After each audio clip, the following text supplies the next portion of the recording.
नमस्कार, मैं हूं हितेंद्र ठाकुर और आप देख रहे हैं एक नजर। खबरों की शुरुआत करने से पहले आइए एक नजर डालते हैं अब तक की सुर्खियों पर। हिमाचल प्रदेश में IIM संस्थान कहा मुख्यमंत्री धूमल ने। हिमाचल अधिकार मंच की लड़ाई शुरू होगी जोगिंद्रनगर से। वीरभद्र के बयान पर बिखरे कांग्रेसी नेता और स्क्रैप डीलरों ने पर्यावरण में दिया अपना योगदान। और अब खबरें विस्तार से। प्रदेश सरकार ने केंद्र सरकार से राज्य में भारतीय प्रबंधन संस्थान और भारतीय सूचना प्रौद्योगिकी संस्थान स्थापित करने की मांग की है। मुख्यमंत्री शिमला में PhD चैम्बर ऑफ कॉमर्स एवं इंडस्ट्री के हिमाचल चैप्टर द्वारा आयोजित सम्मेलन को संबोधित करते हुए बोल रहे थे। मुख्यमंत्री ने कहा कि हिमाचल प्रदेश ज्ञान केंद्र के रूप में उभर रहा है, जहां विद्यार्थियों को श्रेष्ठ व्यावसायिक शिक्षा सुविधाएं उपलब्ध करवाई जाएंगी। मंडी में IIT कांगड़ा जिले के छेब में निफ्ट की कक्षाएं पहले ही आरंभ कर दी गई हैं तथा केंद्रीय विश्वविद्यालय एवं मंडी जिले के नहरचौक में ESIC मेडिकल कॉलेज में शीघ्र ही प्रवेश आरंभ कर दिया जाएगा। मुख्यमंत्री ने कहा कि गुणवत्ता एवं कार्यान्वयन आधारित शिक्षण संस्थानों को प्रोत्साहन देने हेतु प्रदेश सरकार ने 32.50 करोड़ रुपए व्यय कर 11 औद्योगिक प्रशिक्षण संस्थानों को श्रेष्ठ केंद्र के रूप में स्तरोन्नत किया है, जबकि 50 करोड़ रुपए व्यय कर सार्वजनिक निजी भागीदारी में 27 और संस्थानों को स्तरोन्नत किया गया है। ब्यूरो रिपोर्ट के चैनल। हिमाचल अधिकार मंच अपने अधिकारों की लड़ाई को जोगिंद्रनगर स्थित सन पावर प्रोजेक्ट से शुरू करेगा। यह बात हिमाचल अधिकार मंच के संस्थापक डॉक्टर राजन सुशांत ने जोगिंद्रनगर में सन पावर प्रोजेक्ट का दौरा करने के बाद पत्रकारों को संबोधित करते हुए कही। प्रदेश की शानन बिजली परियोजना पर अब पंजाब की हुकूमत ज्यादा दिन तक नहीं चल पाएगी।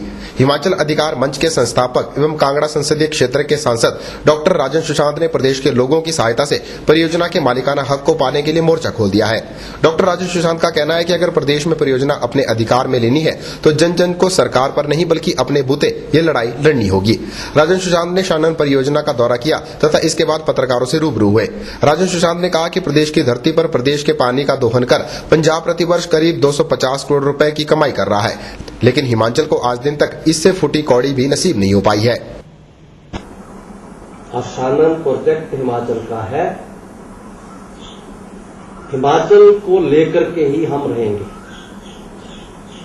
शानन प्रोजेक्ट सहित जितने प्रोजेक्ट हिमाचल में हैं,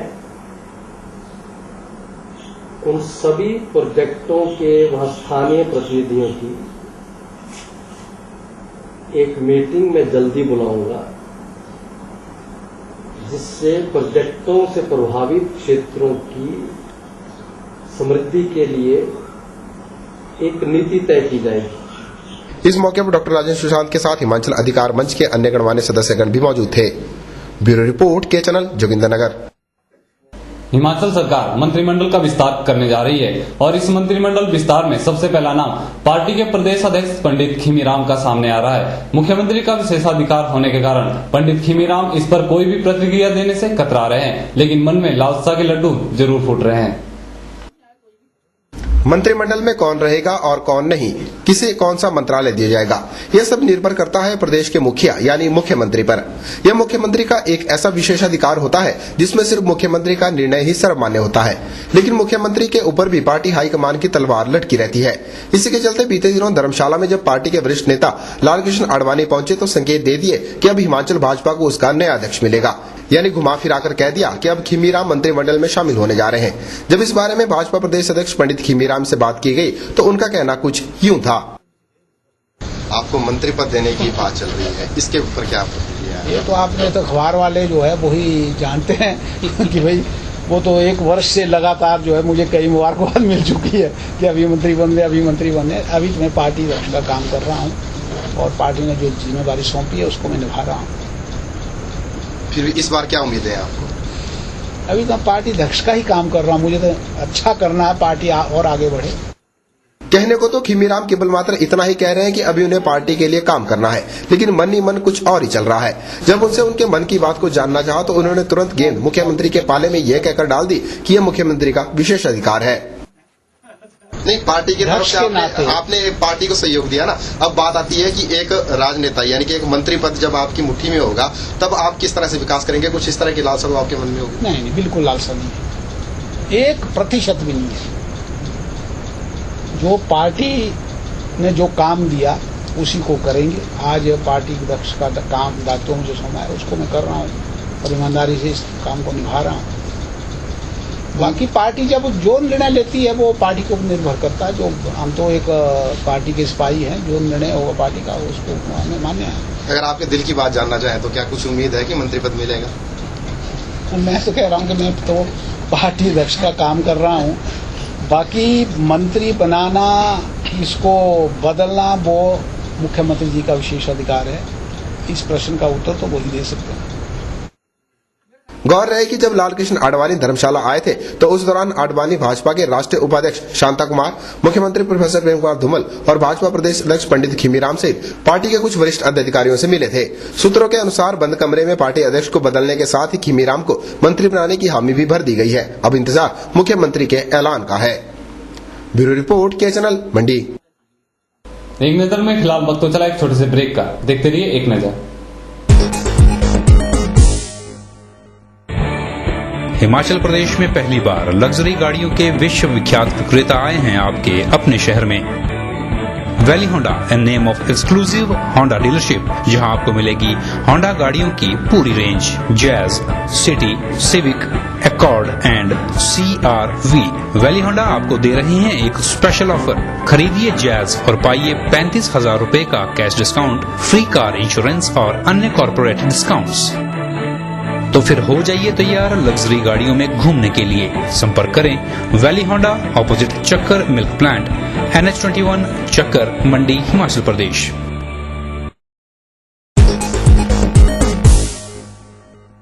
केंद्रीय मंत्री वीरभद्र सिंह द्वारा टिकट को लेकर की गई बयानबाजी को हमीरपुर के कांग्रेसी नेता पार्टी के हित में नहीं मान रहे हैं। हमीरपुर में के चैनल संवाददाता से मुलाकात में वरिष्ठ कांग्रेसी नेता राजेंद्र जार ने कहा कि टिकट देना पार्टी हाईकमान का काम है और अभी इस बारे में बयानबाजी करना पार्टी के हित में नहीं है। हमीरपुर में करीब 2 दिन पहले केंद्रीय मंत्री एवं हिमाचल कांग्रेस के वरिष्ठ नेता वीरभद्र सिंह ने पत्रकार वार्ता में कहा कि जो भी कांग्रेस के प्रत्याशी बार बार चुनाव हार जाते हैं वो आने वाले विधानसभा चुनावों में टिकट के लिए दावेदारी न करें और केवल मात्र निष्ठा और ईमानदारी से पार्टी के लिए काम करें ताकि किसी नए चेहरे को चुनाव में उतारा जा सके। इस बयान से हमीरपुर जिला में कांग्रेस के एक खेमे में हलचल पैदा हो गई है और कांग्रेस पार्टी के लोग इस बयान को हमीरपुर में पार्टी के हक में नहीं मान रहे हैं। इस पर पूर्व कांग्रेस जिलाध्यक्ष एवं हमीरपुर कांग्रेस के वरिष्ठ नेता राजेंद्र जार ने तीखी प्रतिक्रिया दी है। राजेंद्र जार का कहना है कि ना तो प्रदेश में अभी चुनाव हो रहे हैं और ना ही कांग्रेस पार्टी अपने उम्मीदवारों को घोषित करने का कोई कार्यक्रम बनाए हुए है। ऐसे में वीरभद्र सिंह द्वारा दिया गया बयान पार्टी को नुकसान पहुंचाने के सिवाय और कुछ भी नहीं करेगा।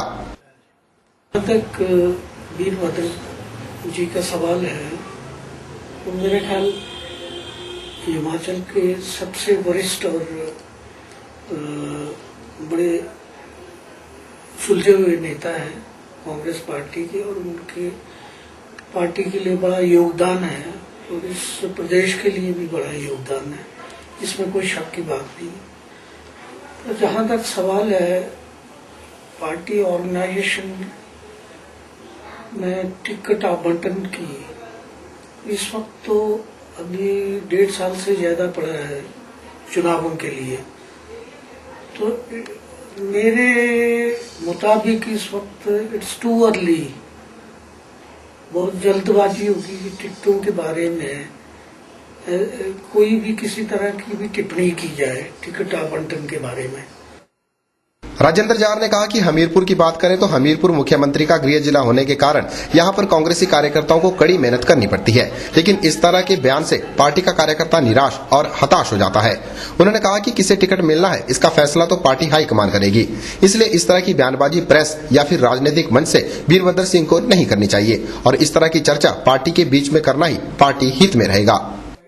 कोई भी हो वो इस तरह की सार्वजनिक जो टिप्पणी है और मीडिया के माध्यम से जो ऑर्गेनाइजेशन की संगठन की बात हो, क्योंकि एक टिकट आवंटन या टिकट देना या नहीं देना ये तो चर्चा का विषय पार्टी संगठन के भीतर ही होता है। तो इसकी कोशिश ये होनी चाहिए कि अगर किसी तरह की भी कोई ओपिनियन देनी हो, अपने विचार प्रकट करने हो, तो वो पार्टी संगठन में ही पार्टी के उस दायरे में ही उस चीज को कहना चाहिए, अपने विचार देने चाहिए। उन्होंने कहा कि हमीरपुर में कांग्रेस पार्टी की कुछ अपनी गलतियां रही हैं, जिन्हें अब कार्यकर्ताओं ने सुधार कर एकजुटता को अपना लिया है। उन्होंने कहा कि कांग्रेस इस समय मजबूती की तरफ जा रही है और ऐसे में इस तरह की बयानबाजी जारी होना पार्टी के लिए दुर्भाग्यपूर्ण है। हमीरपुर से के चैनल के लिए नवनीत बत्ता की रिपोर्ट। अगर हिमाचल प्रदेश पर्यावरण के मामले में देश भर में पहले स्थान पर आ सकता है, तो मंडी जिला इसी अभियान में पूरे प्रदेश में पहला स्थान क्यों नहीं हासिल कर सकता।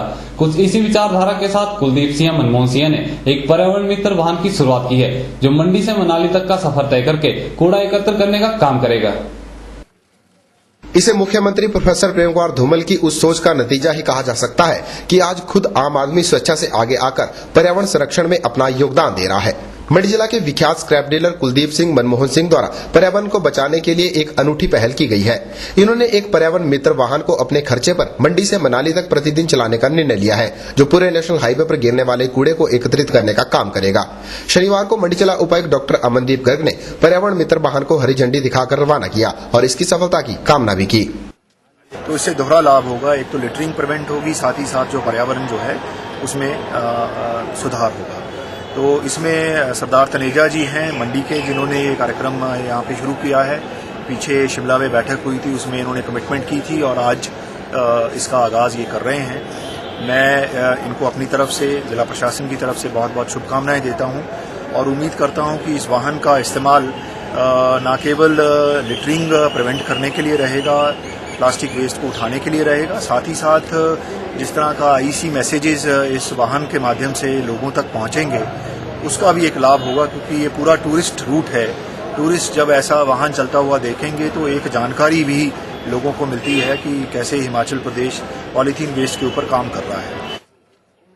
विदित है कि राज्य सरकार पिछले करीब 2 वर्षों से प्रदेश भर में पर्यावरण संरक्षण को लेकर एक अभियान चलाए हुए है। यहां तक कि राज्य सरकार ने प्रदेश में पॉलीथीन को भी पूरी तरह से प्रतिबंधित कर रखा है। हिमाचल प्रदेश को पर्यावरण संरक्षण के लिए देश भर में पहले स्थान पर आंका गया है। मुख्यमंत्री प्रोफेसर प्रेम कुमार धूमल द्वारा उठाए गए इस सराहनीय कदम के बाद प्रदेश को पहला स्थान हासिल हुआ, तो छोटी काशी के लोगों के मन में भी भावना जागृत हो उठी कि अगर प्रदेश पहला स्थान हासिल कर सकता है तो मंडी जिला क्यों नहीं। जी, जिस तरह से ये पर्यावरण मित्र वाहन जो है ये चलाया जा रहा है हिमाचल में, ये मंडी से लेकर मनाली तक जाया करेगा और जितना भी गार्बेज वेस्ट जो पड़ा होता है उसकी लिफ्टिंग किया करेगा। जो इस प्रकार की प्रेरणा है कि हाँ ये वाहन चलना चाहिए हिमाचल में, मंडी में चलना चाहिए, तो ये प्रेरणा हमें जो हमारे सीएम साहब धूमल जी हैं, उन्होंने जिस प्रकार से हिमाचल को नंबर 1 में लाके खड़ा कर दिया पर्यावरण के मामले में, तो उस प्रकार से एक प्रेरणा मिली कि अगर हिमाचल पूरे हिंदुस्तान में नंबर 1 पे आ सकता है तो मंडी पूरे हिमाचल में नंबर 1 पे क्यों नहीं आ सकता स्वच्छता के मामले में। आम जनता से अनुरोध है कि हमने पर्यावरण के सुचारू रूप से चालू करने के लिए ये गाड़ी शुरू की हुई है और सभी जनता से अनुरोध है कि आप जो भी आपका प्लास्टिक का सामान हो, गत्ते का सामान हो और कोई भी पॉलीथीन का सामान हो, इस गाड़ी में डाल दें ताकि आपका सारा प्रदेश की पूरी क्लियरिटी रहे और सफाई रहे, उसमें कोई दिक्कत ना आए। गौरतलब है कि पहले ही राज्य सरकार स्क्रैप डीलरों द्वारा इस ओर किए जा रहे प्रयासों की सराहना कर चुकी है। अब स्क्रैप डीलरों ने इसमें एक अनूठी पहल करके मुख्यमंत्री को जता दिया है कि सरकार के सार्थक कार्यों में आम जनता भी उनके साथ है। निश्चित तौर पर कुलदीप सिंह मनमोहन सिंह द्वारा उठाया गया यह कदम प्रशंसा के योग्य है। उम्मीद करनी चाहिए कि बाकी भी इससे कुछ सीख लेकर पर्यावरण संरक्षण में अपना योगदान देंगे। ब्यूरो रिपोर्ट, के चैनल, मंडी। एक नजर में एक बार फिर वक्त हो चला एक छोटे से ब्रेक का, बने रहिए हमारे साथ।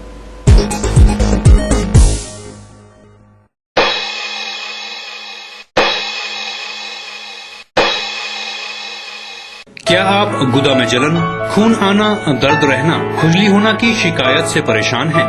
ध्यान रहे, यह बवासीर हो सकती है। नकलबाजों से सावधान रहें और केवल डिग्री होल्डर व अनुभवी डॉक्टर से ही इलाज करवाएं। पिछले 30 सालों से अनुभवी डॉक्टर JS फोगात से मिले और बवासीर खूनी हो या बादी, केवल एक ही टीके में गारंटी के साथ खत्म।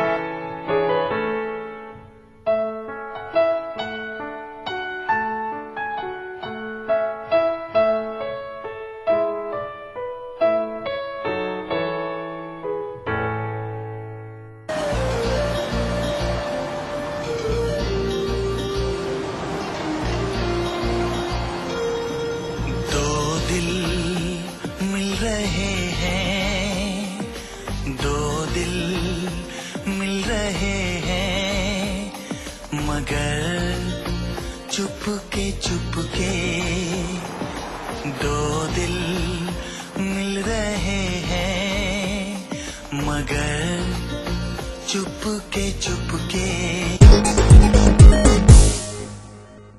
कुल्लू जिला के बंजार उपमंडल में ससुरालियों द्वारा अपनी बहू को जिंदा जलाने का सनसनीखेज मामला सामने आया है। बताया जा रहा है कि महिला गर्भवती थी और उसके ससुराल वाले ऐसी हालत में उसे दहेज की डिमांड कर रहे थे। दहेज देने में असमर्थ महिला को आग की लपटों का शिकार होना पड़ा। देवभूमि कुल्लू के लोग बहुत ही सीधे साधे माने जाते हैं, लेकिन इसी देवभूमि के कुछ इलाकों में लोग इतने लालची होते जा रहे हैं जो अपनी बहू बेटियों तक को लालच के चक्कर में जिंदा जलाने का दम भरने लगे हैं। ताजा मामला कुल्लू जिला के बंजार उपमंडल में सामने आया है, जहां दहेज को लेकर सास बहू का झगड़ा इतना बढ़ गया कि सास ने अपने बेटे के साथ मिलकर अपनी बहू पर मिट्टी का तेल छिड़क कर उसे आग लगा दी। हैरानी इस बात को लेकर ज्यादा है कि बेरहम सास ने इतना भी नहीं सोचा कि उसकी बहू की कोख में उसके घर का आने वाला चिराग पल रहा है। मेरे को बहुत बुरी तरह से मारा उन्होंने। मेरी सास और दोनों ने बोलते मिर्च तेल छिड़का मेरे पर। साथ में मेरी सास और मेरा घर वाला था। तो कहते हैं उनका हाथ भी जले हुए, वो किस तरह से? वो मैं उनको झपटी, जैसे मेरे को सेक लगा मैं उनको झपटी।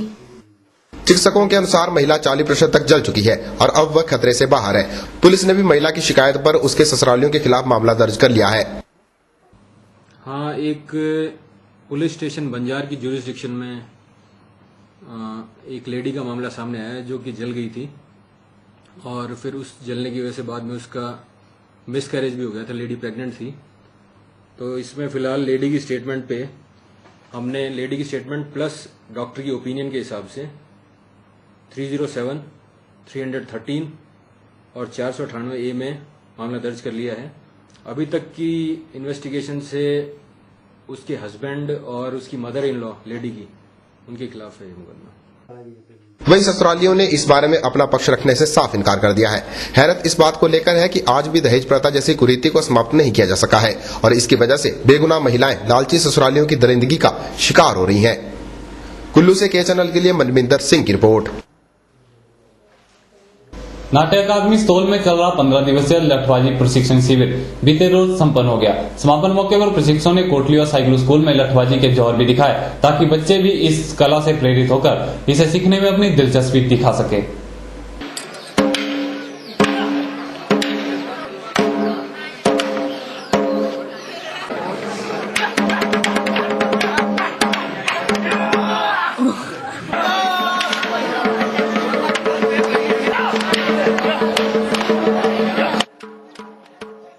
टीवी स्क्रीन पर चल रहे दृश्यों को देखकर आपको याद आ गया होगा कि ये तो लठबाजी की वो कला है जिसे आप अक्सर उन टीवी सीरियलों में देखते हैं जो पौराणिक कथाओं पर आधारित होते हैं।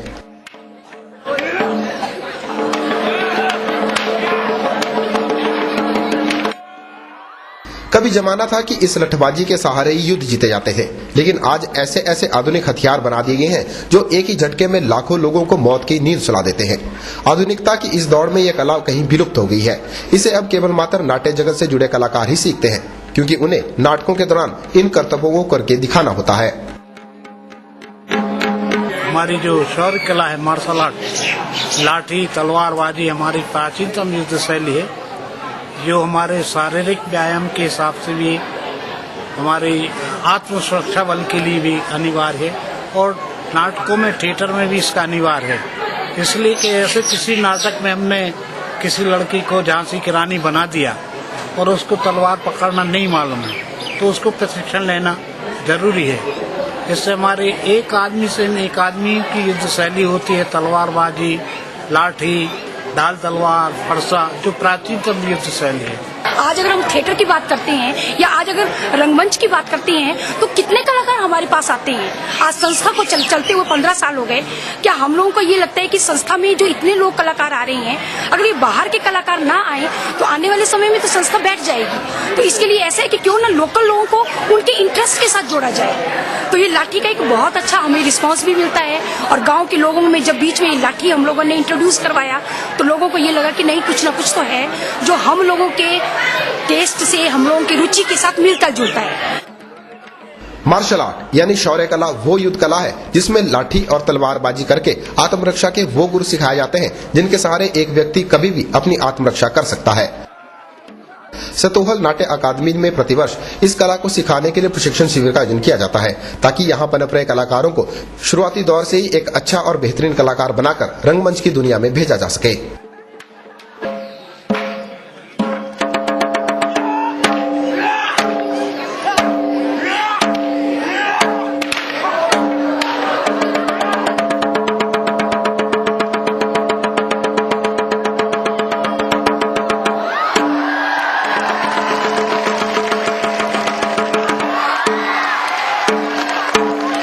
थिएटर में भी इसका बहुत यूज है, क्योंकि जब स्टेज पे प्राचीन काल के प्लेस होते हैं, जब उस तरह से जब हमें दर्शाना होता है कि हमें युद्ध करना है या उस तरह से, तो जब लोहे का आविष्कार नहीं हुआ था और इन सब चीज़ों का आविष्कार नहीं हुआ था, तो किस तरह से कौन सी चीज़ों से कैसे युद्ध किया जाता था, वो ये हम सब ने अभी सीखा और उसी का हमने प्रशिक्षण भी किया। लाठी सीखने से और लाठी का प्रयोग करने से हमारा स्वास्थ्य भी ठीक रहता है, इससे हमारी कलाइयाँ अधिक प्रयोग होती है। जैसे बैडमिंटन खेल में अगर हमें बैडमिंटन खेलना है तो हमें लाठी का प्रयोग भी करना चाहिए, जिससे हमारी कलाइयाँ बहुत ही लचक उत्पन्न होती है। मैं पिछले 15 दिन से ये लाठी सीख रहा था, मुझे बहुत अच्छा लगा। इससे एक तो मैं मतलब 10-15 लोगों को एक साथ पीट सकता हूँ, इतना कॉन्फिडेंस मेरे अंदर आया। और साथ में ये क्या है कि मैं थिएटर का कलाकार हूँ, तो रंगमंच पे बहुत सी कोरियोग्राफी इसके माध्यम से कर सकता हूँ। मैं चाहता हूँ कि ज़्यादा से ज़्यादा लोग जो हमारी एक खोती हुई सभ्यता है इसको ले सीखें, ये अनुभव करें कि वो भी आए और ये चीज़ सीखें। सतोहल नाट्य अकादमी द्वारा कोटली और साइकिलो स्कूल में इस कला को प्रदर्शित करने का केवल मात्र इतना ध्येय था कि बच्चे इस पौराणिक युद्ध कला के बारे में जान सकें और इसके गुर सीखकर अपनी आत्मरक्षा कर सकें।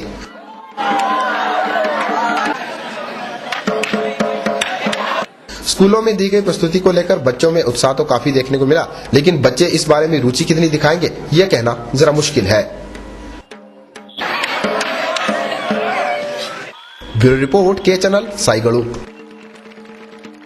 एक नजर के इस अंक में फिलहाल इतना ही। जाने से पहले एक नजर के दर्शकों के लिए जानकारी, प्रदेश से जुड़ी खबरें देखें अब दुनिया के किसी भी कोने पर। के चैनल को लाइव देखने के लिए लॉग ऑन करें www.kchannel.in और जुड़ी रहिए के चैनल के साथ हर समय कहीं भी कभी भी। अधिक जानकारी के लिए हमारे कार्यालय में संपर्क करें। मुझे दीजिए इजाजत, नमस्कार।